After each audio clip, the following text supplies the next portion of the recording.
네, 전 세계와 국제 금융시장을 강타했던 서브프라임 모기지 사태가 발생한 지 오늘부로 꼭 10년이 되는 날이죠. 10년이 지난 시점에서 금융위기 극복의 주역이었던 제닛 옐런 의장은 내 생애에 금융위기가 재발하지는 않을 것이다 라고 주장하고 있는데요. 하지만 크리스틴 라가르드 IMF 총재는 금융위기는 언제든지 재발할 수 있다라고 반박해서 주목을 끌고 있습니다.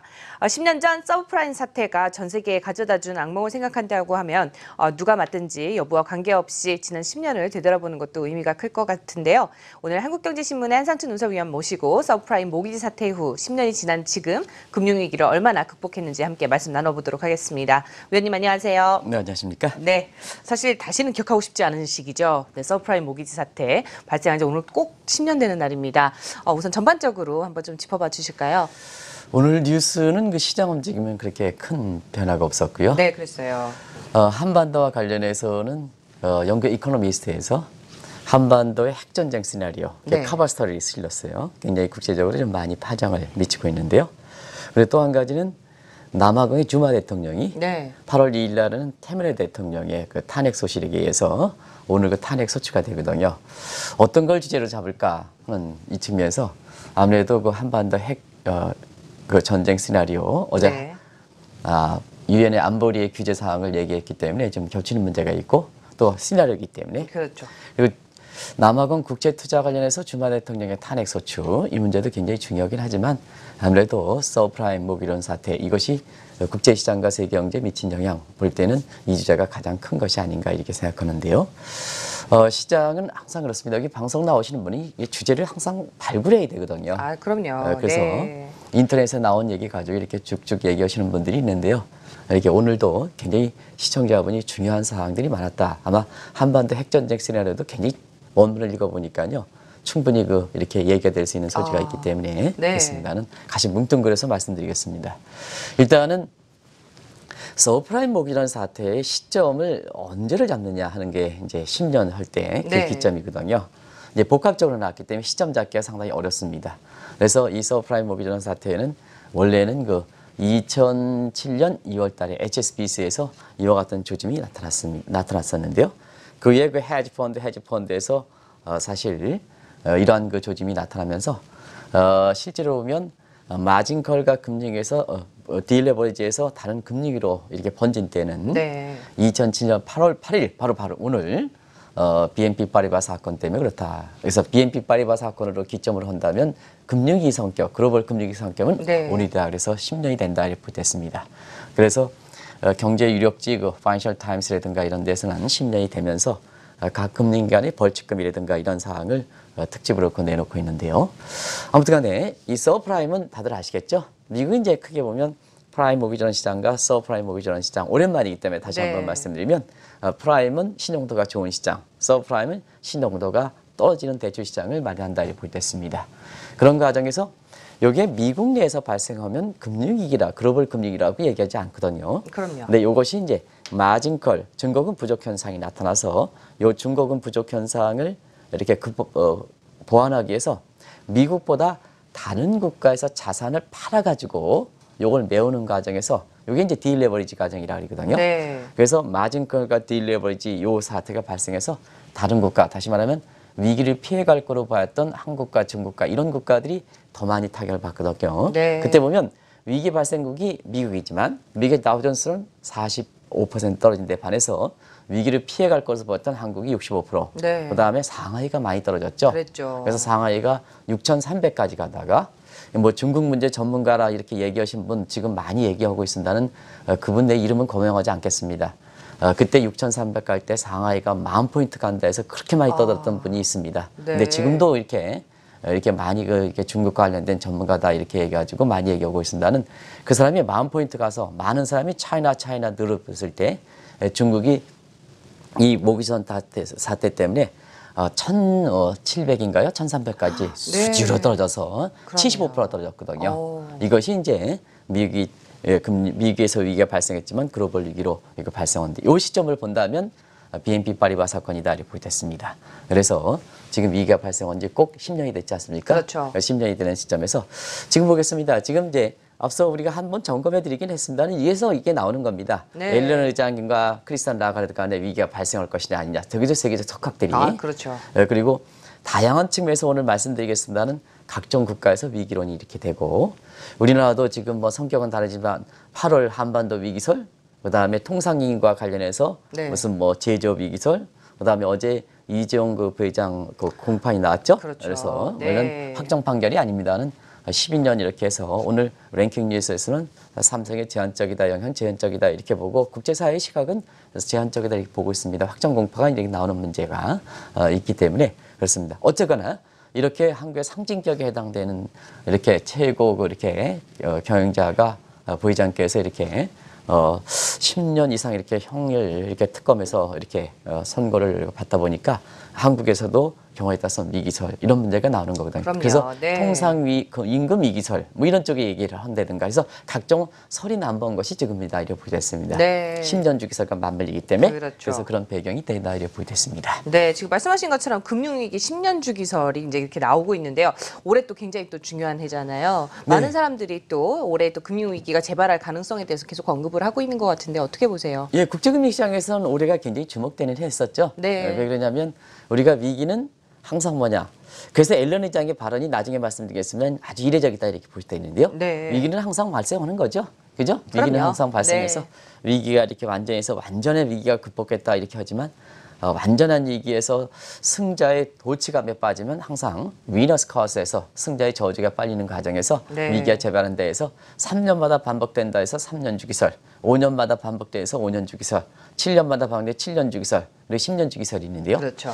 역사적으로 보면은 10년 주기설이 가장 맞는다 이렇게 볼 수 있습니다. 공교롭게도 네. 10년 주기설 하면 일단 한번 정리해 드렸습니다는 1987년 블랙 먼데이 이게 이제 미국의 선진국에서 주식시장에서 발생했죠. 네. 그다음에 1997년 아시아 위안위기 지난 7월 20일이 아시아 위안위기가 발생한 지 20주년 되기 때문에 제가 이때 집중적으로 아시아 위안위기 국가들이 지금 어떤 상황인가 하고 말씀드렸습니다. 네. 지금 7월 20일이고 20일이 아시아 위안위기 20주년이고 네, 그다음에 그렇죠. 8월 8일 서브프라임 모기전 사태 10년이니까 지금 각종 위기설이 이렇게 많이 나올 수밖에 없다 이렇게 되어 있는데요.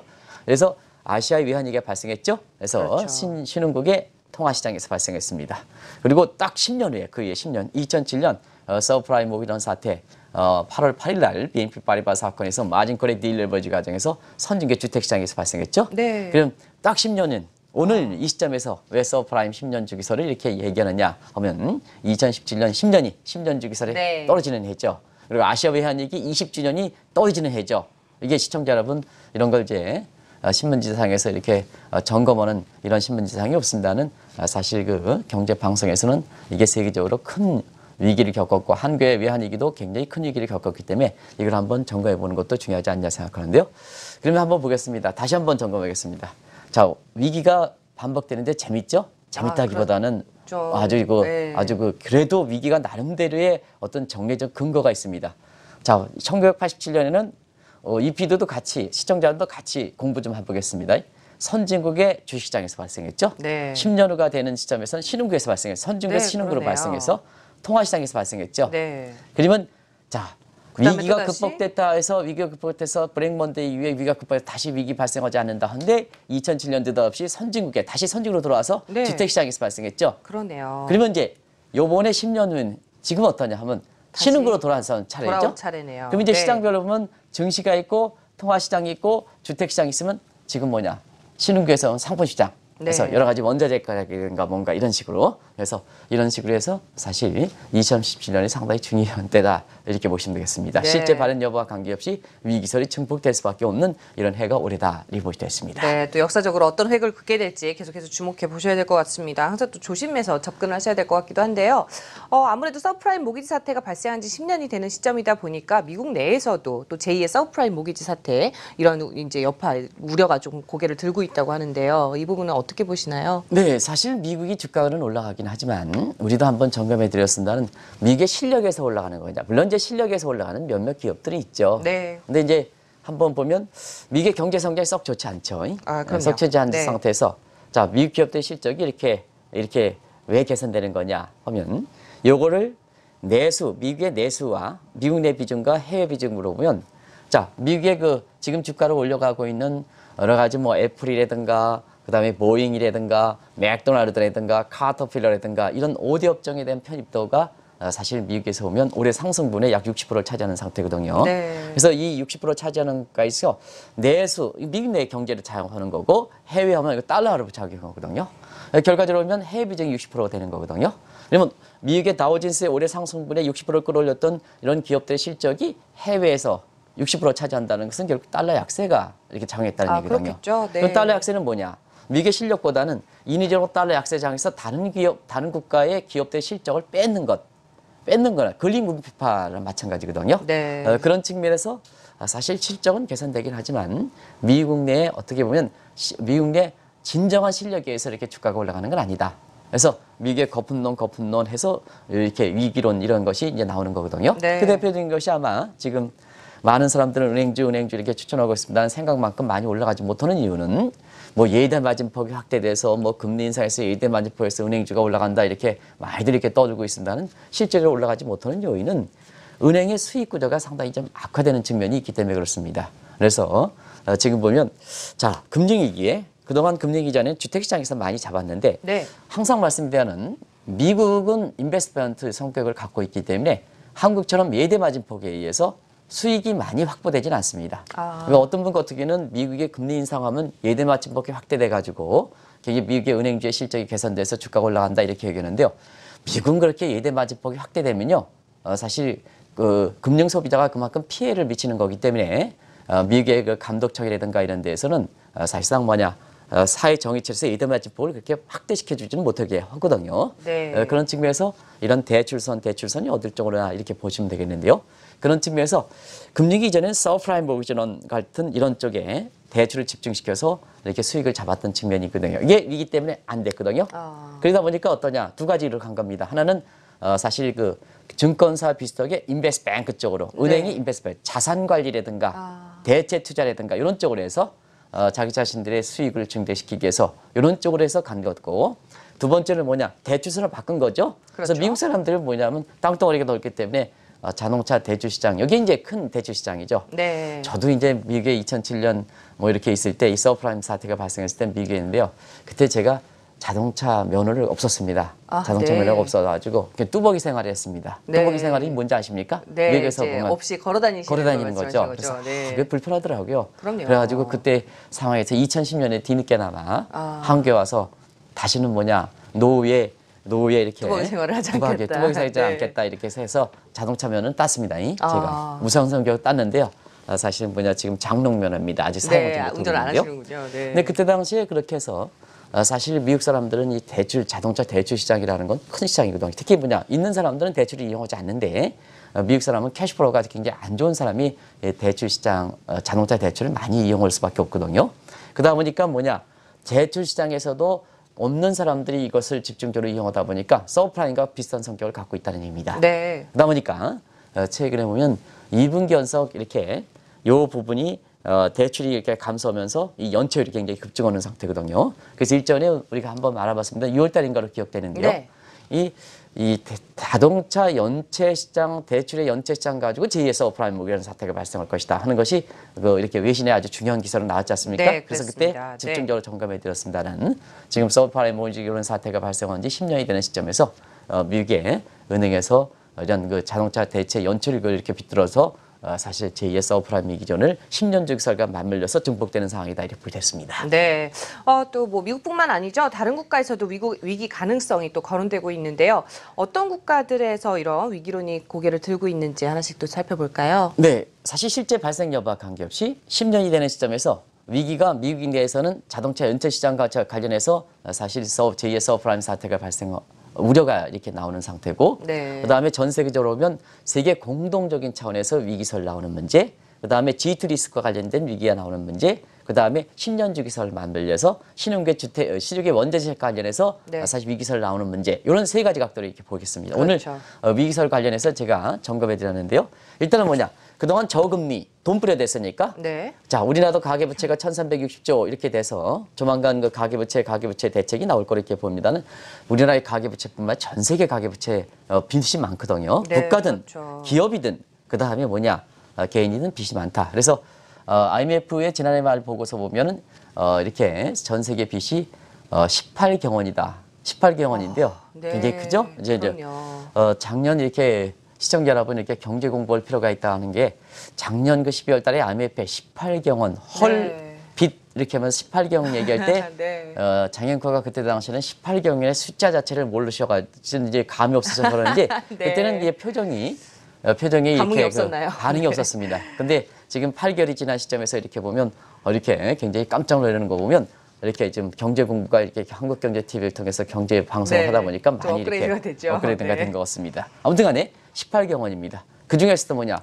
중국이 GDP 대비해서 부채 비율이 국가 대 민간 포함하면 300%가 넘습니다.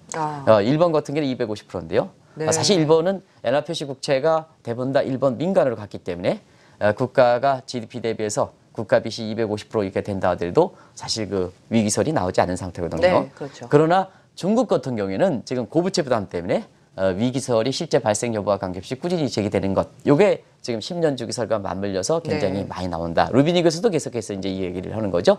그다음에 G2 리스크 관련해서 네. 자, G2 리스크는 미국과 중국이죠. 그렇죠. 자, 그러면 미국은 지금 금리 인상 문제가 거론되고 자산 매각 보유 자산 매각 문제가 되는 거죠. 그러면 자, 미국 쪽에서 시장 금리가 올라가면 결국 자금 이탈이 된다. 그럼 이하가 부족한 국가들은 네. 부족한 것들은 위기가 발생할 소지가 있는 거죠. 그렇죠. 아시아 위안 얘기와 마찬가지로 그래서 요 국가들이 프레저럴 5다 해서 요거는 뭐냐 JP 모건이 얘기했죠. 그래서 이 국가들이 어떤 국가냐는 시간 관계상 또 일전에 한번 방송했을 때 빼드리겠습니다. 그리고 트러블드 10 국가 요건 네. 모건 스탠리가 주장한 건데요. 최근에 뭐냐 중국에서 금융위기 금리가 하다 보니까 중국 경제 의존도가 높은 국가들은 여기에 대해서 굉장히 경제에 어려움이 봉착할 것이다. 네. 결국 우리나라도 그런 게 아닌가 생각합니다. 그런 뭐 것 시청자 같아요. 여러분 아시겠습니다. 네. 작년 7월 7일 날 중국이 뭐냐 한국의 사드 배치 문제 보복 조치가 됐지 않습니까? 그런 과정에서 중국과 관련된 의존도가 높은 기업들 예를 들어서 뭐 아모레 퍼시픽 같은 중국 할 때는 화장품주 그렇죠. 이런 거 가지고 그냥 40% 60% 이렇게 폭락하고 네. 그다음에 현대차 판매도 50% 기아차 판매도 50% 이렇게 급락하고 그다음에 중국에 이렇게 투자했던 기업들도 지금 나오지도 못하고 그다음에 이렇게 그냥 유지비가 들어가는 이런 네. 상태로 이렇게 몰려 있는 상태에서 우리나라도 대표적인 그래서 실제로 모건 스탠리가 트라이브 10, T10 국가에서 한국이 제일 먼저 나오고 있습니다. 제일 먼저 이게 있어요. 그게 이제 이렇게 중개 사드 배치 보복에서 국내 증시에 지금 영향을 받는 부분이거든요. 이렇게 해서 G2 리스크에 해당되는 부분의 위기설 문제. 그다음에 지금 뭐냐 10년 주기를 만들어서 신흥국의 원자재 시장이 되었죠. 네, 자, 원자재 그렇죠. 가격 보면 2014년 10월 달만 하도 국제 원자재 가격이 $100. 그랬어요. 지금은 뭐냐? 지금은 절반도 안 작년에 되죠. 2월 달에는 $26. 지금 조금 올랐지만 절반 정도. $50에 못 미치는 수준이죠. 네. 그러다 보니까 이 국가들이 재정위기 이렇게 겪는 과정에서 위기설이 발생하는 문제. 지금은 실질적으로 보면 베네수엘라든가 이런 국가들은 그럼요. 위기가 발생하고 심각하죠. 있죠. 지금 네. 발생하고 있죠. 디폴트만 선언하지 않으면 위기가 발생해서 마드라 같은 경우는 굉장히 부정선거에 의해서 네. 본인 자신이 이렇게 달아지는 문제가 있고 테메르 같은 경우에도 8월 2일 날 사실 탄핵 소추안이 되지 않았습니다는 이게 어떤 거냐 하는 측면에서 국제사회에 어떻게 탄핵 소추가 부결됐으면 이 탄핵 소추에 대해서 그 원인이 제거돼야 되는데요. 안 제거되고 있거든요. 네. 그래서 리오델라의 광장 같은 경우는 한국판 촛불시거처럼 더 촛불시의 규모가 더 커진 상태거든요. 이런 그렇죠. 상태에서 대표적으로 실제 발생 여부와 10년 주기설 만들어서 세계 공통장인찬에서 빚과 관련된 위기설 문제. 한국도 여기에 뭐 크게 네. 이렇게 벗어나지 못했다 이렇게 보였습니다. 그래서 문정부 들어서 뭐냐 부동산 강력한 대책과 함께 별도의 가계부채 대책을 발표하겠다 하는 얘기가 바로 그런 측면이에요. 빚에서 우리나라도 가계부채에 대해서는 해외 기관에서 그렇게 이렇게 계속해서 우려가 제기되는 상황이거든요. 네. 그다음에 G2 리스크, 그다음에 원자재 관련된 문제 이런 거 관련해서 다른 국가에서도 위기설이 실제 발생 여부와 관계없이 계속해서 제기된다 이렇게 보여졌습니다. 네, 지금 뭐 국가별로 좀 살펴봤는데요. 금융위기 재발 문제를 놓고 이제 그 전에도 한번 짚어주신 적이 있습니다만은 제니 앨런과 또 크리스틴 라가르드 IMF 총재 간의 이제 설왕설래라고 할까요? 좀 썰전이 좀 일어났었잖아요. 네, 이 문제가 워낙 중요하죠. 왜냐하면 지금 이게 10년 주기설이고 네. 또 서브프라임 머전스 사태가 발생한 10년이고 아시아 위안이 발생 20주년이고 그다음에 여러 가지 실제 발생 여부 관계없이 미국에서도 제2의 서브프라임 사태 그다음에 빚 관련된 위기 문제 네. 그다음에 G2 리스크와 관련된 위기 문제 원자재 가격 위기 문제 이러다 보니까 국제금융시장에 책임을 맡고 있는 사람들이 결국 위기에 대해서 거론하지 않을 수밖에 없었다. 그만큼 위기 문제가 굉장히 심각하다는 얘기입니다. 네. 그래서 여러 가지로 관심사가 될 수밖에 없다 이렇게 보겠습니다. 근데 이제 제니 렐런은 이게 이제 와전된 것 같습니다. 아. 예, 금융위기가 발생할 가능성이 적다 하는데요. 이 금융위기를 어떤 성격으로 볼 것이냐 하면, 자, 2007년, 그다음에 2009년 이렇게 리먼 사태를 이렇게 계기해서 전 세계가 영향을 받는, 그때 2007년서부터 2009년까지 됐던 그렇죠. 네. 이러한 위기는 발생하지 않을 것이다 하는데, 사실상 이렇게 위기의 성격을 이렇게 위기의 성격대로 이렇게 이렇게 조그만 위기 또 위기고 국제 금융위기가 위기인데요. 이렇게 뭐냐, 내 생애에 금융위기가 일어나지 않을 것이다 하다 보니까 만약 제니 앨런이 마치 모든 금융위기 문제는 발생하지 않을 것처럼 그렇게 이런 들릴 쪽으로 수도 이렇게 있죠. 네. 됐는데요. 사실 뭐냐, 일단은 금융위기가 발생하지 않을 것이다 하는 측면에서는 이렇게 제2의 서브프라임 모기지 사태, 제2의 리먼 사태의 것처럼 글로벌 금융위기가 발생하지 않는다 하는 이런 측면이고, 이외에 무슨 원자재 가격 문제라든가 빚 문제라든가 이런 문제, 위기설 문제, 이런 문제에서 부분적인 위기설은 언제든지 발생할 수 있다 하는 이런 소지에서 이렇게 다시 한번 이렇게 정리해드리겠습니다. 네. 이 또 한 가지는 왜 위기설이 나왔느냐, 그때 당시에는 그때 이제 브리티시 아카데미에 대해서 얘기했거든요. 그때 미국의 트럼프 대통령이 자 이렇게 그 도드 프랭크법 네. 이게 철회가 되는 입장에서 이게 처리가 안 되느냐 하는 입장에서 굉장히 반박을 했던 상황이거든요. 네. 그걸 의식해서 뭐냐, 월가에서 다소 의아스럽다 해서 금융위기가 발생하지 않는다. 이렇게 금융위기의 책임을 맡고 있는 사람들이 왜 이렇게 이게 금융위기가 발생하지 않는다 하는 입장인데요.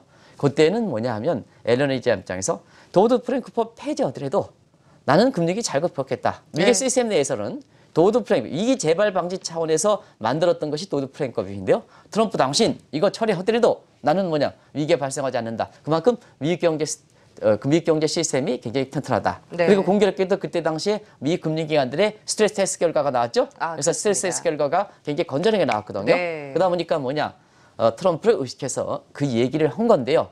지금 뭐냐, 그 얘기가 발생한 지 이렇게 1개월이 지난 시점에서 보면 굉장히 좀 이렇게 국내 언론이라든가 이런 측면에서 보면 굉장히 뭐냐, 그 배경이라든가 뭔가 이런 측면을 굉장히 뭐냐, 이렇게 기록되지 않고 단순히 팩트만 얘기하다 보니까 결과적으로 보면 굉장히 오해가 있었다 이렇게 그럴 수 보겠습니다. 있죠. 네. 두 가지만 정리해드리겠습니다. 내 생에 위기가 발생하지 않을 것은 글로벌 금융위기, 네. 제2의 서브프라임 사태로 인한 이게 마진 콜과 뒤로 발생해서 그 제2의 글로벌 위기가 발생하지 않는다 측면 하나. 두 번째는 요 위기가 나온 것은 뭐냐, 결국 트럼프에 대한 의식, 도드 네. 프랭크 폐지. 그러면 사실 위기가 발생하지 않느냐 나중에 말씀드리겠습니다는, 그러나 지금 미국의 시스템은 굉장히 건전해져 있다 하는 네. 차원에서 트럼프를 의식했던 발언이다 하는 것을 말씀드리겠습니다. 네. 그래서 모든 위기에 금리가 발생하지 않는다 하는 것은 사실상 뭐냐, 이거는 의도가 좀 다른 의도가 거죠? 다르다 하는 네. 걸 말씀드리겠습니다. 좀 같은 말을 놓고도 조금 이제 해석이 좀 달라질 수 있는 상황인 것 같습니다. 또 금융위기 재발 방지의 책임을 맡고 있는 크리스트 라가르드 IMF 총재가 이런 이제 옐런 발언에 이제 정면으로 또 반박을 했다고 하는데요. 어떤 내용인지 좀 더 자세히 구체적으로 설명을 해주시면은요. 네, 이 내용은 크리스천 라가르드가 이달 24일에서 26일 잭슨홀 미팅이 있지 않습니까? 네, 있죠. 이 미팅에서 아마 가장 격렬하게 얘기될 겁니다. 이렇게 됩니다. 네. 자, 제니 앨런이 내 생에 금리가 발생하지 않는다 하는 입장에서 보면 크리스천 라가르드가 아주 경악해 했죠. 그랬죠. 당신이 그 얘기를 할 수 있느냐. 펄쩍댔어요, 정말. 펄쩍댔죠. 네. 그래서 그때 당시에 펄쩍댔던 내용을 잘 아실 겁니다. 왜냐하면 이때 당시에 금융위기는 당신 그렇게 얘기하지만 위기는 언제든지 발생할 수 있다 하는 측면에서 네. 금융위기 방지에 책임을 맡고 있는 크리스천 라가르드가 펄쩍 됐는데요. 역시 시청자 여러분께서는 왜 이렇게 펄쩍 뛰느냐 하는 측면에서 보면 사실 그렇습니다. 이 크리스천 라가르드가 만약에 개인적인 생각입니다. 네. IMF는 뭐에서 됐을까 하는, IMF는 위기 재발 방지 차원에서 대우와 같은 그럼요. 위기 재발 방지를 존재 만들었거든요. 자체 존재 여부가. 가치가. 네. 그러다 보니까 이거 위기가 발생하지 않는다 하면 IMF 크리스천 라가르드한테 있을 필요가 없죠. 있을 필요가 없는 거죠. 그럼요. 그런 측면에서 개인적으로 그런 것이 감안한 것이 아닌가 생각하고요. 두 번째는 뭐냐, 위기를 어떻게 보느냐. 나중에 말씀드려요. 위기를 어떤 위기를 보느냐. 우리가 위기는 뭐냐 하면 이렇게 글로벌 위기의 성격을 갖고 있고 국지전 성격을 갖고 있는 위기. 그다음에 개인 주체적으로 보면 개인이가 있고 기업이가 국가이기다 있는 문제, 이런 그렇죠. 측면이 있고, 네. 그다음에 위기의 성격으로 보면 유동성 위기도 있고 시스템 위기도 실물 경제 위기도 있고 네. 다양한데 어떤 쪽으로 보느냐 하는데요. 그거와 관련해서 모든 위기를 감안한다면 지금 세계는 항상 위기가 발생하고 있다 이렇게 볼 수 있습니다. 그렇지 않습니까? 그럼요. 그래서 네. 경우에 따라서는 장애코도 지금 방송을 잘하고 있습니다는 이렇게 항상 늘 시청자분이 위기는 있죠. 위기식을 네, 느끼겠죠. 그럼요. 그래서 뭐든지 위기가 발생하고 있는 이런 측면입니다. 그런 측면에서 이때 당시도 크리스턴 라가르 입장에서는 왜 그러냐 하면 앨런이 이렇게 노드 프랭크 폐지하더라도 시스템이 잘 갖다 위기가 발생하지 않는다. 이 말에 대해서 크리스턴 라가르드가 반박한 겁니다. 자, 그런 측면에서 노드 프랭크가 있어야 된다. 네. 있어야 된다. 지금 뭐냐? 미국의 단일금융법에서 다른 국가들도 글로벌 스탠다드에서 이 노드 프랭크 맞춰가지고 전부 이렇게 뭐 프롬프트 트레이딩이든가 그다음에 그 파생 상품에 대한 규제 문제라든가 빅브라더 문제라든가 이게 갇혀가고 있는데 요게 느닷없이 뭐냐 트럼프가 왔다고 해서 싹 바뀌면 다른 국가도 어떻게 할 것이냐 따라가는데 문제가 되죠. 따라가는데 네. 따라가는데 어떻게 할 것이냐 하는 측면에서 도드 프랭크법을 폐지하더라도 문제가 없다는 앨런의 반박을 해서 도드 프랭크법을 폐지하면 안 된다 하는 입장이 이렇게 되는 거거든요. 그래서 8월 그렇게 여기 이제 8월 잭슨홀 미팅에서는 자 이렇게 보시면 되겠습니다. 요 금융위기 문제 과연 내 생에 금융위기가 있느냐 없느냐 문제. 워낙 세계 거대의 책임은 잭슨홀 그 제닛 앨런과 네. 그다음에 크리스탄 라가르가 이렇게 문제고 두 번째는 뭐냐? 자 오늘 물가 문제 얘기하지만 조만간 이렇게 물가가 2% 올라간다 이렇게 얘기해서 지금 랭킹 뉴스에 이렇게 나오고 있는데요. 네. 이게 뭐냐? 한국경제TV에서는 실업률은 뭐냐면 지금 4.3% 이렇게 떨어졌습니다는 이렇게 물가가 안 올라가다 필립스 관계가 틀어지거든요. 근데 필립스 관계가 왜 중요하냐 하면 또 버냉키와 이렇게 제닛 앨런이 미국의 금리 인상이라든가 자산 매각 통화 정책의 잣대를 삼고 있는 거거든요. 우리가 보면 이 문제는 아마 한국경제TV를 통해서도 지금 이게 많이 거론되고 있습니다는 한국경제TV에서 작년부터 이게 거론됐던 사항이거든요. 근간이 이게 안 됐기 때문에 네. 굉장히 논란거리가 된다 하는 문제에서 이번에 잭슨홀 미팅에서 이 문제를 굉장히 검토할 거로 이렇게 보이고요. 그다음에 미국 경제가 건전하느냐? 미국의 중심, 잭슨홀 미팅은 미국의 중심으로 되어 있기 때문에 미국 경제가 건전하느냐 문제. 한국과 관련해서 저 트럼프 노믹스에 대해서 굉장히 뭐냐? 지금 기대가 약화되는 상태거든요. 지금 월가에서는요 거의 기대가 없는 상태입니다. 트럼프 노믹스에 대해서 그만큼 뭐냐? 이 트럼프 노믹스에 대해서 과연 뭐냐? 토론이 있을 거로 이렇게 보거든요. 네. 그래서 잭슨홀 미팅에서 이러한 같은 안건들이 나올 거로 이렇게 보이는데요. 그 중에 가장 큰 문제가 아무래도 네. 이 잭슨홀 미팅에 참여하는 사람들이 중앙은행 총재라든가 이런 IMF 같은 기구인데요. 자 수장으로 본다면 네. 가장 경우에서 본다면 가장 VIP에 해당. 저는 뭐 VIP라는 얘기를 싫어합니다. 네. 국민들은 똑같이 무슨 VIP가 있습니까? 과거 우리나라의 대통령 뭐 하면 VIP다 VIP다 하는데 많이 그렇게 하죠. 그러게 뭡니까 네. 지금 뭐냐 금융사에서 일부러 뭐냐면 자산을 매각한 사람을 많이 갖고 있는 사람 VIP라 이렇게 하는데요. 그러면 제가 1,000만 원 갖고 있다 해도 그건 고객이 아닙니까? 그건 아니죠. 그죠 아니죠? 네. 사람이 그런 식으로 하면 안 된다 해서 VIP라는 얘기를 되게 싫어합니다.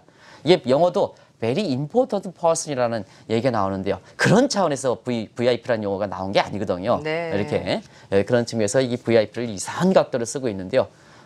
어찌됐든 우리가 얘기하는 최고 수장 책임자 경쟁으로 볼 때는 뭐냐 이렇게 제닛 앨런과 그 다음에 크리스탄 라가르가 가장 잭슨홀 미팅에 참여한 중에서 가장 경쟁이 높기 때문에 두 사람이 싸우거든요. 그럼 어떻게 하겠습니까? 다른 사람은 그거 가지고 논박이 되겠습니까? 안 되겠습니까? 논박이 될 수밖에 없죠. 네. 그래서 잭슨홀 미팅에 이 문제가 크게 이렇게 논박이 될 것이다 이렇게 볼 때 있습니다. 네.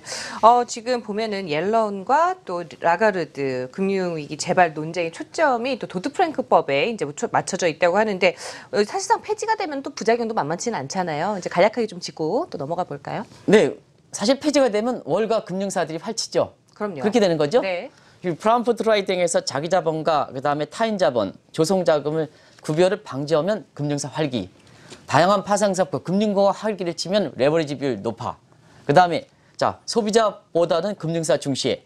하면 금융사 판처. 그러면 뭐냐? 2008년, 2007년 서브프라임 모기지 사태가 발생하는데 금융사와 같죠. 그러다 보니까 뭐냐? 위기 재발 이런 측면에서 도드 프랭크법 폐지가 도널드 트럼프가 이렇게 주장하고 있는데요. 그렇죠. 이게 폐지되면 위기 재발 이런 문제가 이 충분히 10년 주기설과 맞춰서 지금 나오는 상황이다 이렇게 나올 수 보겠습니다. 있겠네요. 네네. 네.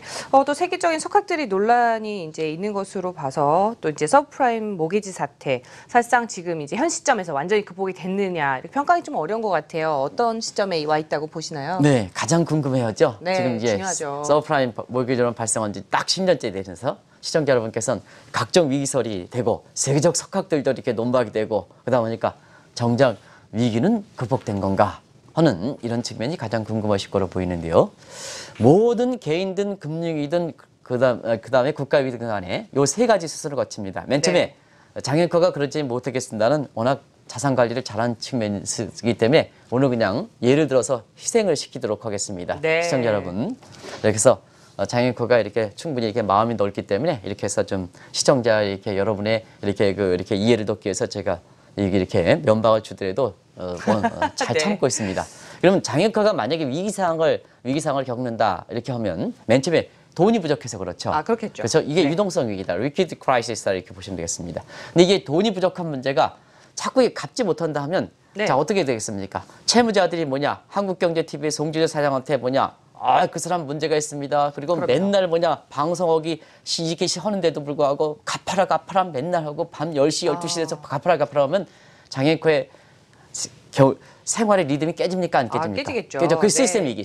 네. 그 시스템 위기 하고요. 시스템 위기에서 장애과가 모든 돌아가는 이렇게 여러 가지 건강 상태가 안 좋으면 얼굴이 노랗게 질립니까? 안 좋습니까? 안 좋아지죠. 안 좋겠죠. 노랗게 네. 질리죠. 노랗게 질리니까 뭐냐? 그게 경제 입장에서 아하. 실물 경제 위기다 이렇게 됐습니다. 네. 그래서 거기에 모든 위기는 유동성 위기, 시스템 위기, 실물 경제 위기 이렇게 실무로? 된다. 네. 그러면 위기도 이렇게 요런 스스로 극복해야 된다. 그래서 맨 처음에 유동성 위기를 극복해야죠. 남한테 빚독촉부터 막아야 되죠. 그럼요. 빚독촉부터 막아야지 내 건강 차리죠. 그럼요. 아까 건강 네. 해결했으니까 건강 차리죠.